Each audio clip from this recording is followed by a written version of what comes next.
Hi everyone and welcome to week 4. For week 4, I got the following things set up and I want to go over what you're looking at for week 4. For week 4 we have discussion board number 3. You're going to be reading chapters 6 and 7 and let's look at some of the things. Here's my video guidance right here. Here's the readings that's going to tell you what we're focused on, which is chapters 6 and 7. This is a very important side, I think. It's the teaching summary. So basically I've copied and pasted all of these examples, analyses into one document that will contain both chapter 6 and both chapter 7. I think it will really help you in your understanding of the concepts. Here's some ancillary materials for you to review, and here's some videos as well. And I think this will give you a better understanding of what we're looking at for this week. I also have the practice quiz as well. And the practice quiz is a good thing to review to help you really focus on the content. And it really give you good practice for what we're looking at this week. Now for this week, we're looking at the role of production. And for production, we're going to be dealing with production technology, cost constraints, and input prices. And those are the three major things we're going to be looking at. Uh-oh, what happened here? Oh, there we go. So why do firms exist? Firms offer a means of coordination because they're trying to figure out how to connect their workers to what they need to be produced in the most efficient and productive manner.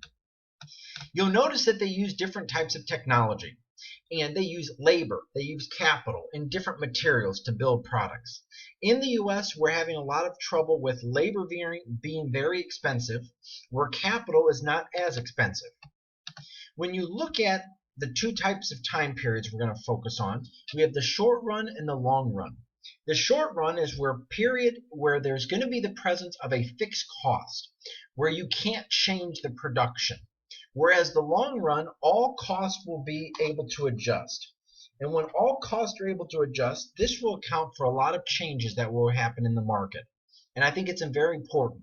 If we look at an example of like a Wendy's, let's assume for the last month I have had huge amount of sales in Wendy's and there's not enough people at not enough seats for people to sit down. When you look at this example of not enough seats, you'll notice that we're going to have to be faced with a lot of challenges. And I have to figure out what the best solution would be. So in the next 2 weeks or so, I can't really change the building. But if we were looking at, for example, 2 years from now, I could change the building. And I actually could change the production of the building and delete everything. Basically destroy the building. So all of my costs would be variable. When all of my costs are variable, you'll notice that that is the long run. When there's a presence of at least one short run cost, when there's a presence of a fixed cost is a cost that cannot be changed. That means we're in the presence of the short run.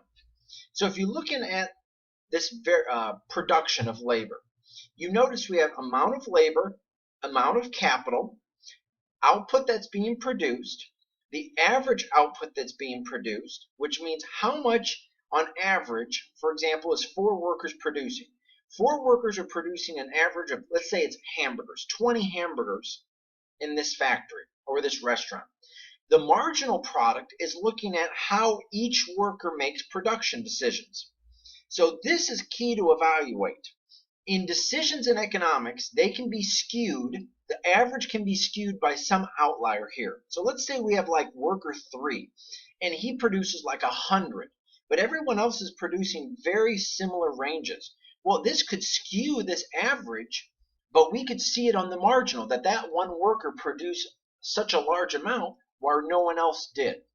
Decisions in economics are always going to be based on the margin, and that's very important to evaluate. Marginal analysis is how much each additional worker brought into the factory. So that's what we want to focus on this week, is the average and marginal product and how the average and marginal product are important in decisions that we have to make. So now, discussion board number 3. Let's look at the requirements. For discussion board number 3, your first post is due by Thursday at 11:55 p.m. That's your initial post. Your initial post should include an APA formatted in-text citation and reference. It should have points for content and development, and then 5 points for use of economic terms, so it's worth 20 points. Your peer responses, each peer response is worth 10 points, and there's a total of 20 points. So when you look at your peer responses, make sure to focus on your content development. And you can respond to any of the questions I post or any of the questions of your peers. But make sure it's at least a paragraph and that it adds value. And if you can do that, you'll be fine. But I look forward to your effort this week, and please let me know how I can assist in your effort. I might even recommend, with all of these questions that I ask, that you actually put the question in your analysis. You just put the question in your discussion board, and then you evaluate the question right underneath it. And if you can do that, then you'll be fine.